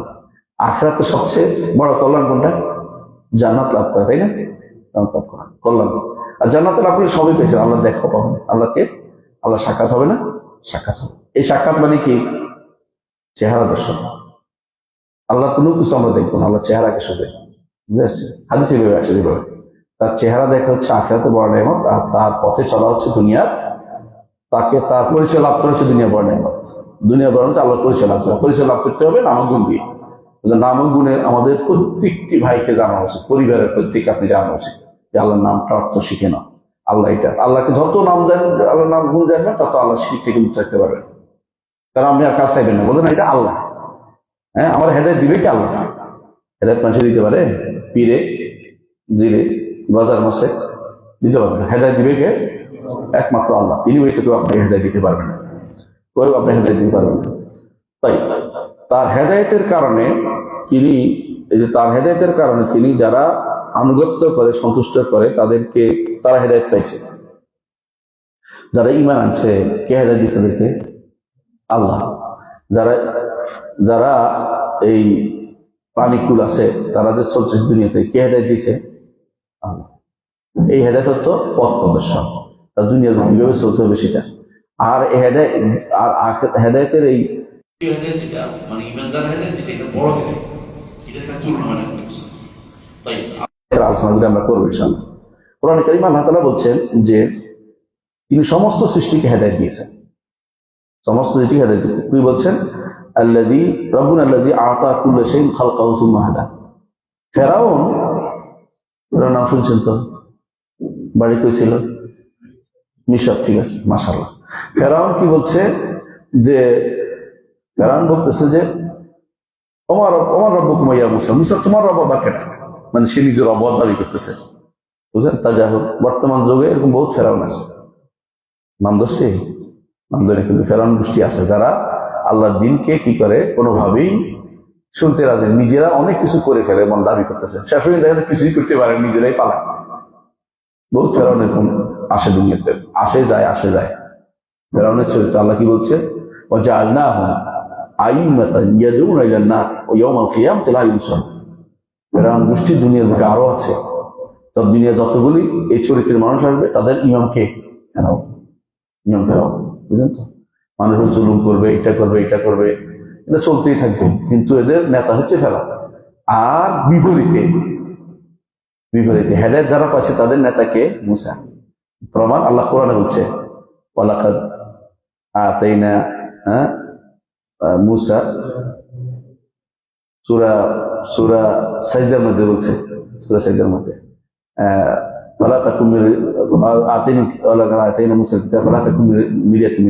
তার সাক্ষাতের ব্যাপারে আপনি সন্দেহ করবেন না। ও যে আল্লাহ হুদাল লিবানি ইসরাইল, বনি ইসরাইলের পথ দেখানোর জন্য বলছে, বুঝলেন তো? অর্থাৎ দেখেন, একই জায়গাতে একজন হচ্ছে পথভ্রষ্টদের ইমাম, আর একজন হচ্ছে তারা পথপ্রাপ্ত তাদের ইমাম, দেখছেন তো? ও যে আল্লাহ হুদাল লিবানি ইসরাইল। হ্যাঁ, এরপর আল্লাহ তাআলা বলছেন ওয়াজআলনাহুম আইম্মাতান ইয়াহদুনা বিআমরিনা লাম্মা সাবারু ওয়া কানু বিআয়াতিনা ইউকিনুন। দুটো জিনিস থাকবে, সবর এবং ইয়াকিন। এই দুইটা হলে ঈমানদারদের নেতা হতে পারবে। আর দুনিয়ার নেতা হতে হলে এগুলি লাগে না, উল্টাপাল্টা করলেও হয়, কিন্তু এগুলি কি ফেরাউনের অনুসারী হবে শেষ পর্যন্ত। কারণ এই নেতৃত্ব কোনো গুণ নাই, মূল নেতৃত্ব হবে যেটা কাজে লাগে কোনটা? যারা হেদায়েতের, আল্লাহর হেদায়েতের অনুসরণ করে চলছে। আসুন আমরা আলোচনা করি এটা। তাহলে যারা দুই ধরনের হেদায়েত আছে, একটা হচ্ছে একেবারে দুইটা হেদায়েত আল্লাহ তাআলা দিয়েছেন। একটা হচ্ছে যারা আল্লাহর ঈমান এনেছে তাদেরকে একটা হেদায়েত দিয়েছেন, জান্নাত, ইয়াহদিম রাব্বুনা জান্নাত, আল্লাহ জান্নাতে দিবে। তাই আরেকটা হচ্ছে হেদায়েত হচ্ছে যে দুনিয়ার মানুষ, দুনিয়ার সমস্ত সৃষ্টিকে দিয়েছেন আল্লাহ তাআলা। এটাই কোরআনে কারীম আল্লাহ সূরা তাহার 50 নম্বর আয়াতে বলেছেন, যখন ফেরাউন বলল যে তোমাদের আবার রব কে? আমার রব্বুকুম ইয়া মূসা, তোমাদের দুইজনের রব কে মূসা? রাব্বুনা আল্লাযী আ'তা কুল্লা শাইইন খালকাহু সুম্মা হাদা। আমাদের রব তো ওই আল্লাহ, যিনি প্রত্যেকটা জিনিসকে সৃষ্টি করেছেন, তারপর তাকে হেদায়েত দিয়েছেন। এটা কোন হেদায়েত? কি করতে হবে না করতে হবে এটা তাকে শিক্ষা দিয়েছেন। বুঝে আসছে কথাটা? অর্থাৎ এটা তার ব্যাপক হেদায়েত, কি জন্য তাকে সৃষ্টি করেছেন এটা তাকে যেমন দিয়েছেন, হেদায়েতের বয়ান দিয়েছেন, বর্ণনা দিয়েছেন, কিতাব নাজিল করেছেন, শরীয়ত দিয়েছেন, গেল ঈমানদারদের জন্য। আর যারা দুনিয়ার বুকে অন্যান্য আছে তাদেরকে কোন পথে চললে মরবে না এটা খেয়াল রাখছেন। বিশ্বাস করুন, মশাও বুঝে, একটা মশা যে কিভাবে বুঝে, আপনি কাজে থাকলে কামড় দিবে, আপনি তাকাইয়ে আছেন কামড় দিবে না। খেয়াল করছেন ওর হেদায়েত কত সাংঘাতিক, যে তারা কেমনে কামড়াইতে ওটা শিখিয়ে দিচ্ছে। এমনকি মাসিও দেখবেন যে আপনি খুব ব্যস্ত আছেন, তখনই বউ করতেছে, আপনি তাকাচ্ছেন, খুঁজতেছেন, আবার দিকে পালাই গেছে। তার হেদায়েত কত শক্তিশালী দিচ্ছে আল্লাহ তাআলা। মশা মাসি পর্যন্ত হেদায়েত আমাদের চেয়ে বেশি আছে, বুঝছেন? আল্লাহ তাআলা আমাদেরকে তো বিবেক দিয়েছেন, ওদের যে বিবেক দিয়েছেন ওটা হলো ভেরি ইজি। আর আমাদের ইকতিসাব করতে, মানে অর্জন করতে বলা হয়েছে, আমরা অর্জন করতেছি, তথ্যটা শুদ্ধ নেই। যদি কোনো আমরা কোরআন সুন্নাহ থেকে নিতে ভালো থাকতাম, নিচে এমন এক পচা কুয়া থেকে, যে পচা কুয়ার পানি খেলে আরো খারাপ হয়ে যায়, পেট খারাপ হয়ে যায়। এই জন্য আপনি যেটা বললাম, ইনশাআল্লাহ ও শেষ হয়ে যাচ্ছে সময়, আচ্ছা শেষ করবেন সব তাড়াতাড়ি। তাহলে দেখা গেল যে আল্লাহ তাআলা বহু রকমের হেদায়েত দেন, সাধারণ সমস্ত সৃষ্টিকুলকে একটা হেদায়েত দিয়েছেন। আবার দেখুন ঈমানদারদেরকে হেদায়েত দিয়েছেন কিতাব নাজিল করে, কিতাব নাজিল একটা হেদায়েত দিয়েছেন, শরীয়ত দিয়েছেন, হালাল হারামের জ্ঞান দিয়েছেন, দ্বীনের মৌলিক জ্ঞান দিয়েছেন, আবার সিরাত মুস্তাকিমের পথ দেখার জন্য নবীদের পাঠিয়েছেন, হ্যাঁ, এবং বান্দাদেরকে সাবধান করেছেন, ইমানদারদেরকে তৌফিক দিয়েছেন, সব রকম হেদায়েত আছে। এই জন্য রব্বুল আল্লাহ যে আতাহা কুল্লা শাইইন খালকাহু সুম্মা হাদা। আবার আল্লাহ তাআলা বলেছেন সূরা আলার মধ্যে 2 এবং 3 নম্বর আয়াতে কি বলেছেন? সাবিহান রাব্বিকাল আলা আল্লাযী খালাকা ওয়া সাওয়া ওয়াল্লাযী কাদ্দারা ফাহাদা। কাদ্দারা ফাহাদা, তিনি ঠিকই নির্ধারণ করেছেন কে কি করবে, আবার তাকে চলার জন্য সে পথটা তাকে বাতিয়ে দিয়েছেন। আপনি আশ্চর্য হবেন, আল্লাহ তাআলা কোরআনে কারিমে একটা আয়াত বলেছেন যে ইন আওহানাল বুয়ুত লাবাইতুল আনকাবুত, সবচেয়ে দুর্বল ঘর হচ্ছে আনকাবুতের ঘর। আনকাবুত ছিলেন মাকড়সার ঘর। মাকড়সার ঘর দুর্বল কেন? বাস্তব হচ্ছে মাকড়সার ঘর মধ্যে বাতাস আসলে ছিদ্র হয়ে যায় না। এটা একটা বুঝতে পারছেন, এর চেয়ে ভয়াবহ একটা রূপ আছে দেখি তার। মাকড়সা যখন পেটে বাচ্চা আসে, মাকড়সা মহিলা মাকড়সা, তো স্বামীকে খেয়ে ফেলায়, তো স্বামী যদি মরে যায়, এটা একটা দুর্বল ঘর হলো না? আবার দেখেন বাচ্চা যখন জন্ম হয়, সবাই আগে কারে খায় জানেন? মারে খেয়ে ফেলে। তো 2 নম্বর। এখন এটা এরা কিন্তু এই ঘরটা এখন বাপ মাই, বুঝছেন তো? এটা আরো খারাপ অবস্থায় আছে। এটা তাহলে বোঝা গেল যে এটা কত দুর্বল ঘর, বুঝছেন তো? এরকম এই যে খাইতে হবে, তাকে খাইয়া বাঁচতে হবে, এই বাচ্চার দুনিয়াতে আসা মাত্র এটা কে শিক্ষা দিবে? আমার রব্বুল আলামিন, কথা বুঝছেন তো? এই যে এর মধ্যে আছে যে একটা বাচ্চা যখন দুনিয়াতে আসে, সে যে দুধ চুষতে হবে, এটা কে শিক্ষা দিবে? বিশ্বাস করুন, প্রাণীকুল। মানুষের আপনি বলবেন যে মানুষের দৌড়ে দৌড়ে এটা দেখাচ্ছে যে খাও, প্রাণীকুল সুবহানাল্লাহ ঠিকই দৌড়ে আসা দুধ খুঁজে খাইতেছে, কেউ দেখাই দিচ্ছে না। বাঘের বাচ্চারা আপনি দেখাই দেন, সিংহের বাচ্চা দেখাই দেন, গরুর বাচ্চারা হয়তো টেনে আনি, বলেন যে এটা হা করে খাওয়া দিন, অনেক সময় খাওয়ার লাগে দেখে খুঁজে খাই পাবে, এটা বুঝতে পারে যে আমার খুঁজতে হবে। এটা দেখে দেখাচ্ছে আমার আল্লাহ, তিনি রব, যিনি আমার রব, যিনি এসব কিছু করতে পারেন। হ্যাঁ হ্যাঁ, হাদিস হাদি, হাদি, তিনি হাদি, তিনি আমার রব, তিনি হাদি, সবকিছু পথ প্রদর্শক, তিনি সবকিছু পথ প্রদর্শক। তো এই জন্য মুজাহিদ রহমতুল্লাহ আলী বলছেন, এই মুকাতিল রহমতুল্লাহ আলী বলছেন যে এর দ্বারা বোঝাচ্ছে যে মৌলুদ, একটা বাচ্চা যখন আসে সে কিভাবে দুধ পাবে জানে, অনুরূপভাবে একটা প্রাণীকুলের মধ্যে সন্তান প্রজননের সিস্টেমটা কে জানলো, এটাও আল্লাহ তাআলা তাকে হেদায়েত দিয়েছেন। এর বাইরে প্রাণীকুলের মধ্যে বাঁচার সিস্টেম, কিভাবে সে বাঁচতে পারে এটা বুঝে, কতটুকু খাই বাঁচতে পারে। একটা সবচেয়ে আরো আশ্চর্য বিষয় হচ্ছে, একটা কি এই নাহাল অর্থাৎ মধুমক্ষিকা, সেখানে দূর থেকে একটা ফুল ঠিক আবার ঘুরে ঘুরে জায়গা মতো বসতে পারে, যেখানে তার চারটা। আবার দেখবেন ময়লা জায়গা রাখে না, ভালো জায়গায় রাখে, সে ময়লা বসে না, বসলে কিন্তু সবাই মিলে তারা তাড়িয়ে দেয় যে আমাদের এখানে আনতে পারবি না, এটাও সে বুঝে।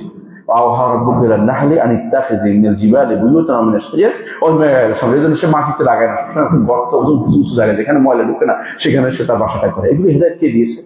আমার রব্বুল আলামিন দিয়েছে। এই জন্য হেদায়েতকে সাধারণত আল্লাহর দিকে যখন সম্পৃক্ত করা হয়, তখন 4টে অর্থ হয়। কয়টা বলছে? 4টে।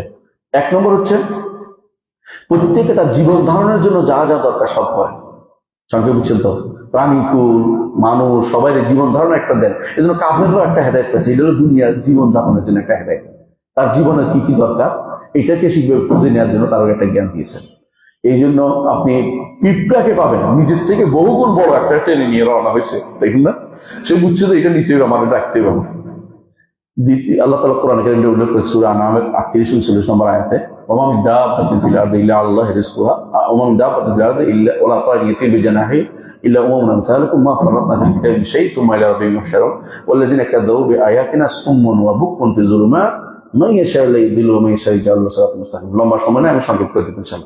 দ্বিতীয় অর্থ হচ্ছে যে যারা মুকাল্লাফ, আল্লাহর মুকাল্লাফ বান্দা, অর্থাৎ তারা মানুষ, এদেরকে আল্লাহ তাআলা পথ দেখান, এই পথ যাদেরকে আল্লাহ দেন, তারা যাদেরকে আল্লাহ পথ দেখানোর জন্য কিতাব নাযিল করেন, তাদেরকে শাস্তি দেন না, যাদেরকে দেখাইতে পারেন না তাদেরকে শাস্তি দেন না। এটা বুঝছেন কিনা? ওয়া মা কুন্না মুআযিবিনা হাত্তা নাবআসা রাসূলা, রাসূল দিয়ে হেদায়েতের পথ দেখান। তো এই জন্য আল্লাহ তাআলা এদের জন্য হেদায়েতের জন্য লোক পাঠান, কিতাব পাঠান, বিবেক দিয়েছেন, বিশুদ্ধ হাদাইনাহুন নাজদাইন, ভালো মন্দ দুটো জ্ঞান দিয়েছেন। যদি আল্লাহ এটা না দিতেন, তাকে আল্লাহ তাআলা শাস্তি দিবেন না। এটাও আল্লাহর হেদায়েত, এটাও একটা হেদায়েত। এই জন্য 4 শ্রেণীকে হাসরের মাঠে পরীক্ষা করা হবে, হাদিসে আসছে। এই 4 যারা বিবেকের সমস্যা ছিল তাদের, অথবা তাদেরকে হেদায়েতের জন্য লোক আসেন, হাদিসগুলো আমরা পড়েছি। 3 নম্বর হেদায়েত হচ্ছে তৌফিক।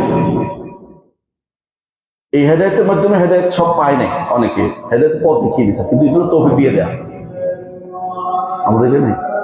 আল্লাহ আল্লাহ শুনি আল্লাহ আল্লাহ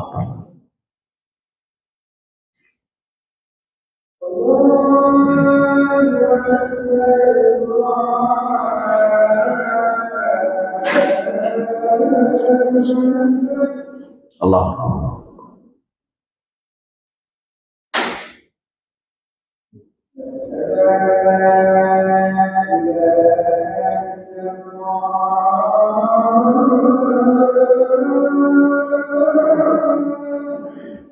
أشهد أن لا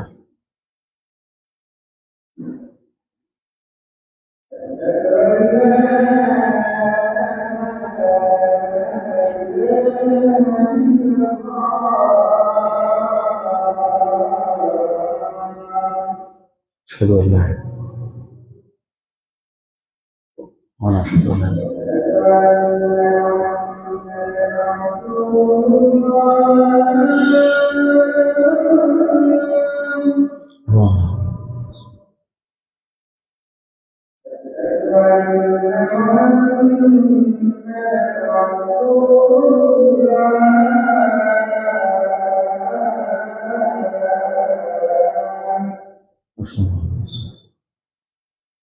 أنت ولا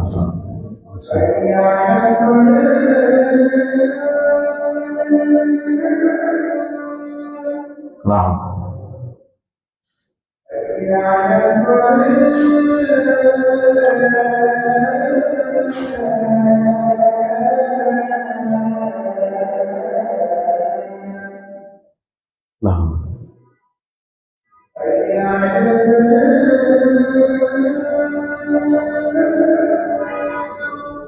نعم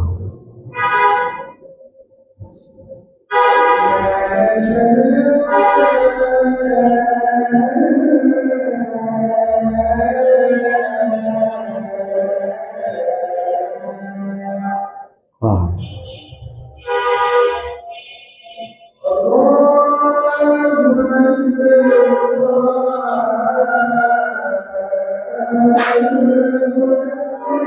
الله أكبر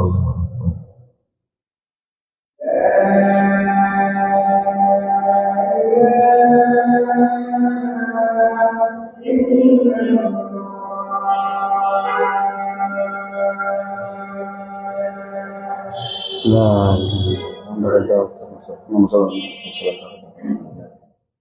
اللهم بارك لنا وصلى তাই যেটা বলছিলাম যে 3 নম্বর হেদায়েত হচ্ছে তৌফিক। এটা অর্থ হলো হেদায়েত দিয়ে দেয়া, তৌফিক দেয়া। এটা কি আপনি মালিক? এটা মালিক কে? আল্লাহ। যাকে ইচ্ছে তিনি তাকে দিবেন, আপনি বলার কোনো অধিকার নেই। এটা মনে রাখতে হবে সবসময়। তাকদীরের মাসলাতে আপনার অনেক মাসলা হাল হয়ে যাবে। কেউ যদি বলে যে আমাকে দিলেন ওনাকে দিলেন না, বলে এটা আল্লাহর ইচ্ছা, তার ইচ্ছা, তিনি যাকে ইচ্ছা তাকে দিবেন। আপনি চান চাইতে শুরু করেন, আল্লাহ আপনাকে দিবেন। না চাইয়া বলেন না যে আমাকে দিল না কেন, চাইতে শুরু করেন, একসময় আল্লাহ দিবে আপনাকে। কিন্তু বলছেন চাইলেই দিবেন, আপনি চান মন থেকে চাইলে আল্লাহ অবশ্যই আপনাকে হেদায়েত দিবেন। এই তৌফিক, হেদায়েতের তৌফিকটার জন্য মানুষ সর্বোচ্চ দুনিয়াতে সবচেয়ে বড় প্রাপ্তি হচ্ছে হেদায়েত তৌফিক। মানে আপনি এই তৌফিক প্রাপ্ত হলে আল্লাহ তাআলা এটাই বলছেন মান ইয়াহদিল্লাহু ফাহুয়া মুহতাদ। আপনি হেদায়েতের, যদি আল্লাহ যদি হেদায়েতে আপনি হেদায়েত পাবেন, আল্লাহ যদি হেদায়েত না আপনি পাবেন না। এটা আর কেউ দিতে পারেন না, এটা আল্লাহ। কিন্তু পথ দেখানোটা নবীর মাধ্যমে আল্লাহ করেন, এটা কোরআনের মাধ্যমে আপনার হেদায়েত পাইয়ে দেয়া একমাত্র আল্লাহ কাছে। হেদায়েত পাইতে হলে তিনি শুধু দিবেন, এটা হেদায়েত তৌফিক বলে এটাকে। এটার জন্য আপনার প্রতিদিন আপনি কি বলেন? ইহদিনাস সিরাতাল মুস্তাকিম। কতবার বলেন হিসাব নেই, বহুবার বলেন, তাই না? বহুবার বলেন, কারণ এটা আপনার দরকার, প্রতি মুহূর্ত দরকার, প্রতি মুহূর্ত দরকার। ইবনে কাইয়্যিম রাহমাতুল্লাহ আলাইহি, ইবনে তাইমিয়া রাহমাতুল্লাহ আলাইহি বলছেন, আমি বুঝাই দিচ্ছি, তিনি বলছেন যে কেন এতবার হেদায়েত চাইতে হয়। তিনি বলেন যে কিছু কাজ আমার হয়েছে যেগুলো হেদায়েতের উপর হয় নাই, সেগুলোর জন্য আমার, সেগুলো থেকে তওবা করার জন্য আমার হেদায়েত দরকার, সেগুলো থেকে তওবা করার জন্য হেদায়েত দরকার। আর কিছু কাজের মৌলিক জিনিস হেদায়তের কাছে বিস্তারিত আমি জানতে পারি না, অনেক কোরআন পড়ে না, অর্থ বুঝেন নাই। এই হেদায়ত দরকার, আল্লাহ আমাকে যেন কোরআন থেকে হেদায়ত নসিব করে। বলি না আমরা এটা। কিছু কাজ আছে যেগুলো কিছু পাইছি কিছু পাইনি, কিছু হেদায়ত আমি পাইছি বাড়তি বিস্তারিত, কিছু বিস্তারিত পাইনি। যেমন আমরা আলেমের কাছে মাথায়, আলেমের কাছে আরো হেদায়ত জানার জন্য কিছু আছে কিছু জানি না, হেদায়ত বাড়িয়ে দেওয়ার জন্য তোমার করি। আল্লাহ বলছে খরচদাদু ইমান বাড়ে ইমান, আমার বলছে যে হেদায়ত বাড়িয়ে দেয়। এটার জন্য চাইতে হয় আমাদেরকে এহদিন সিরাতাল মুস্তাকিম। কয়টা হলো? তিনটা। একটা কি বলছি প্রথমটা? আচ্ছা একটু পরে দেখি। 4 নম্বর হচ্ছে কিছু কাজ আছে যেগুলোতে আমি কাজ করেছি কিন্তু আমার বিশ্বাস ঠিক ছিল না, এগুলি তো আমার হেদায়তের পথ দরকার, যে আল্লাহ এগুলিকেও আপনি আমাকে কাজে লাগিয়ে দেন। অনেক সময় কাজ করে না মানুষ, অনেক সলাৎ করছেন, মন ছিল না, এগুলিতে আপনার বিপদের কারণ হবে না? মন তো থাকা দরকার, নয় তো কদ্দুর কবুল হবে। কান্নাকাটি করে চাইতে পারে, আল্লাহ হয়তো সবটাই কবুল করে ফেলেছে। হাদিসে হাসান রাসূলুল্লাহ সাল্লাল্লাহু আলাইহি ওয়াসাল্লাম কি বলেছেন? আসলাম তাআলামা আসলাফতা মিন খাইর, তুমি আগে যে কল্যাণ করেছো এগুলি কারণ ইসলাম গ্রহণ করেছো, অর্থাৎ ওইগুলি সবগুলি তোমাকে ইসলামের কারণে কাজ হয়েছে। মানুষ হতাশ যেন না হয়, ভুল করেছে কিন্তু হতাশ হবে না, সবসময় লেগে থাকবে যে একটা আরেকটা ভালো কাজের দিকে আল্লাহ আমাকে নিয়ে যাবে, এরপর একটা ভালো হলে এরপর হয়তো আগের গুলি সবগুলি নাশ হয়ে যাবে। এই জন্য অনেকে বলে যে এই যদি কোনো গুনাহ করে সে আর কি ইবাদত করবে কেন? না, ইবাদত করতে থাকুক, একসময় তার গুনাহ বাদ দিবে, কাউকে নির্দেশ করা যাবে না। বুঝেছ কথাটা? কয় নম্বর গেল? 4 নম্বর। 5 নম্বর হচ্ছে এটা যে কিছু এখনো করেন নাই, এগুলি আপনার করা দরকার। আল্লাহ যেন আমাকে সঠিক পথ দিয়ে এটা পরিচালনা করে, আমার পথ যেন ভুল না হয়, এই পথ হারিয়ে না যায়, এই হেদায়েতটা আপনার দরকার আছে। কত এই জন্য আপনাকে প্রতিদিন কেন বারবার ইহদিনাস সিরাতাল মুস্তাকিম বলতে হবে? হ্যাঁ, এটা বলতে পারবেন কেউ? 5টা বলছি। পারবেন? একজন বলেন। কেন আপনাকে? এটা মুখস্থ করা জিনিস না। কিছু কাজ আপনি করেছেন, কি ছিল না? হেদায়েতের ভর ছিল না, এই জন্য কি করতে হবে? তওবা করতে হবে। তওবার হেদায়েতের জন্য আপনার নসিব। দ্বিতীয়টা হচ্ছে কিছু কাজ করেছেন, মৌলিক কাজ করেছেন, বিস্তারিত জানতে পারেন নাই, বিস্তারিত জানার জন্য নসিব হয়, এটার জন্য কি করতে হবে? আল্লাহর কাছে হেদায়েত চাইতে হবে। আবার কিছু কাজ করেছেন এক অংশ ভালো হয়েছে, এক অংশ ভালো হয়নি, তাই না? এটার জন্য আল্লাহ যেন আপনাকে সবটাই ঠিক করে দেন, সবটা কবুল করেন, সঠিক কথা বলছেন, এই জন্য তো হেদায়েত চাইতে হবে। আর কিছু কাজ আছে যাদের মধ্যে আসলে বিশ্বাস না, এমনি করে ফেলছেন, কত কাজ করে হয়ে যাবে, সব ঠিকঠাক হয় না, এগুলিকে যেন আল্লাহ কাজে পরিণত করে দেন। কারণ দুনিয়াতে আমাদের আমলগুলি খুব কম, এগুলি যদি কোনো একসাথে হয়ে যায় কাজে লাগবে, ওদের একেবারেই জাত শূন্য, আমাদেরকে পাথেও শূন্য হয়ে বুঝতে হবে। হ্যাঁ, 5 নম্বর হচ্ছে কিছু কাজ এখনো করি নেই, সামনের কাজটা যেন আল্লাহ সব যেন সুন্দর করে দেয়। ইয়া হাইয়া কাইয়্যুম বিরহমাতিকা আস্তাগীথ আসলিল লিসানি কুল্লা ওয়ালা তাকিলনা নাফসি তারফাতা আইন, সামনের সমস্ত কাজ যেন হেদায়েতের উপর হয়। তাহলে আপনি দিনে রাতে বারবার কেন হেদায়েত চাচ্ছেন? কারণ আমার সব কাজ যেন কাজে লাগিয়ে যায়, কোনো কিছু বাদ না যায়, এই জন্য হেদায়েত চাইতে হবে। হেদায়েত যদি না চাই আমি মিলে পড়ে যাবো। এই প্রতি মুহূর্তে হেদায়েত দরকার। ওয়ালা তাকিলনা নাফসি তারফাতা আইন, ক্ষণিকের জন্য হেদায়েতের বাইরে যেন না যাই, এই দোয়া করতে হবে। রাসূলুল্লাহ সাল্লাল্লাহু আলাইহি ওয়াসাল্লাম এই দোয়াটা বেশি বেশি করতেন না, বেশি বেশি করতেন যে ক্ষণিকের জন্য আমার নিজের উপর আমাকে ন্যস্ত করবেন না। এই তো গেল হেদায়েতের যে দুনিয়াতে দিয়াটা। আর একটা বাকি রয়েছে হেদায়েত। কয়টা গেছে? 1 নম্বর বলছি কি সমস্ত সৃষ্টিগুলো একটা হেদায়েত দিয়েছে। 2 নম্বর হলো সবাইকেই আল্লাহ তাআলা যাকে হেদায়েতের পথ দেখান নাই তাকে আল্লাহ শাস্তি দিবেন না, মুকাল্লাফ যাদেরকে, মানুষদেরকে, এটা একটা। 3 নম্বর হচ্ছে যাদেরকে আল্লাহ তৌফিক দিয়েছেন হেদায়েত। 4 নম্বর একটা এবং আল্লাহ তাআলা জান্নাতের পথ দেখাবেন বলছেন কোরআনে কারীমে। জান্নাতের পথ আলহামদুলিল্লাহি হাদানা লিহাযা ওয়া মা কুন্না লিনাহতাদিয়া লাউলা আন হাদানাল্লাহ। এবং আল্লাহ তাআলা কি উত্তর রাসূল জন্ম আজওয়াজ মাকানি আলহামদুলিল্লাহ বাহুল্লাহ সালাতিল্লাহ। জান্নাতের পথে হেদায়েত আর জাহান্নামের পথে হেদায়েত, এটা কোনটা? আখিরাতে, তাই না? তাহলে হেদায়েত ছাড়া আপনার দুনিয়াতে চলার কোনো উপায় নাই। আখিরাতেও আপনার হেদায়েত লাগবে জান্নাতের পথে যাওয়ার জন্য। জান্নাতের পথে যাওয়ার জন্য ওই হেদায়েতের সমস্ত হেদায়েতের মালিককে আল্লাহ, সমস্ত হেদায়েতের মালিক আল্লাহ। ওখানে আপনি ডিনাই করতে পারবেন না যে আপনি আমল করেছেন জান্নাতে যাবেন না, সেটা নয়। কবুল হয়েছে জান্নাতে যাবেন, জাহান্নামে যাইতে চাইবেন না তাই বলে মাপ পেয়ে যাবেন, তা কিন্তু না। যেটা করেছেন তার ফল হিসেবে আপনাকে জান্নাতে বা জাহান্নাম আপনার জন্য নির্ধারিত হয়ে যাবে। সুতরাং একজন মানুষ হেদায়েত চাইতেই থাকবে, কারণ তিনি হাদি, তিনি একমাত্র হাদি। তো তার নাম যে হাদি, এটা আপনার অন্তরে ধারণ করতে, তিনি হাদি। কেউ হেদায়েত দিতে পারবে না, কেউ হেদায়েত দিতে পারবে, আল্লাহ ছাড়া কেউ হেদায়েত দিতে পারবে না। তো তিনি যাকে দেন তিনি পাবেন। নূহ আলাইহিস সালামকে দিছে, ছেলেকে দেন। ইব্রাহিমকে দিছে, বাবাকে দেয় নাই, আসিয়াকে দিছে, স্বামীকে দিছে, স্ত্রীকে দেয় নাই, লুতকে দিছে, স্ত্রীকে দেয় নাই, তাই না? অনুরূপ ভাবে মোহাম্মদ সাল্লাল্লাহু আলাইহি ওয়াসাল্লামকে দিছে তার চাচাকে দেয় না। পিতা তো মরে গেছে, আমরা এটা আলোচনা নাই করলাম, কিন্তু চাচা থেকে দেয় না, বুঝলেন না? চেষ্টা এই জন্য আল্লাহ তাআলা যাকে হেদায়েত দিবে বাবা মুহতাদ, মান ইয়াহদিল্লাহু ফাহুয়াল মুহতাদ ওয়া মান ইউদ্লিল ফালান তাজিদ লাহু ওয়ালিয়্যান মুরশিদ। ওলি মুরশিদ মানে কি বিশ্বাস? আপনাদের সরের হুজুরের, সরের পীরে, সর আছে না, চর সিনা, চর মনে, ওরা ওয়াজ করে কি ওলিয়া মুর্শিদা, মানে মুর্শিদ ধরতে খুশি। এদের মানে এত বদ এগুলি কোরআন সুন্নাহ অপেক্ষা করে, সবচেয়ে বেশি অপেক্ষাকারী এরা পীরেরা কোরআন নিজের বক্ষ থেকে নিয়ে আসে। হেদায়েত লাভের জন্য কি করতে হবে বলেন তো? 1 নম্বর কাজ হচ্ছে কোরআনে কারীম পড়বেন, বিতাদাব্বুর। কোরআনে কারীম পড়বেন বিতাদাব্বুর, বুঝে শুনে পড়বেন, অর্থ দিয়ে বুঝবেন। আর কোরআনে কারীম যেখানে আলোচনা সেখানে শুনতে চাইবেন এবং ভালো আলেমের কাছে পড়বেন। দ্বিতীয় হচ্ছে চাইবেন অন্তর থেকে আল্লাহর কাছে চাইবেন। আল্লাহর কাছে অন্তর থেকে হেদায়েত চান, আল্লাহ হেদায়েত দিবেন। যে আল্লাহর কাছে চায় আল্লাহ দিবেন, কোনো সন্দেহ নেই। রাসূলুল্লাহ সাল্লাল্লাহু আলাইহি ওয়াসাল্লাম যখন রাতের বেলা দাঁড়াতেন, তাই না, তাহাজ্জুদে তখন কি বলতেন? ইহদিনি লিমা ইখতালাফু লিমান হাক্কা বিইজনিকা ইন্নাকা তাহদি মান তাশাউ ইলা সিরাতিল মুস্তাকিম। রব্বা জিবরিল ও মিকাইল ইসরাফিল বলে এত কিছু বলে ওসিলা দিয়া একটা জিনিস চাইতেন, রাসূল তো হেদায়েত করতেন, তারপরও চাইতেন শিখিয়ে দেওয়ার জন্য অন্তর থেকে হেদায়েত চাও আল্লাহর কাছে। 3 নম্বর, এই পথে চেষ্টা করতে হবে, চেষ্টা লেগে থাকতে হবে। হেদায়েত পেয়ে গেছি বলা যাবে, ওয়াল্লাযিনা জাহাদু ফিনা লানাহদিয়ান্নাহুম সুবুলানা। কয়টা বলছি? 3টা। কে বলতে পারেন দেখি?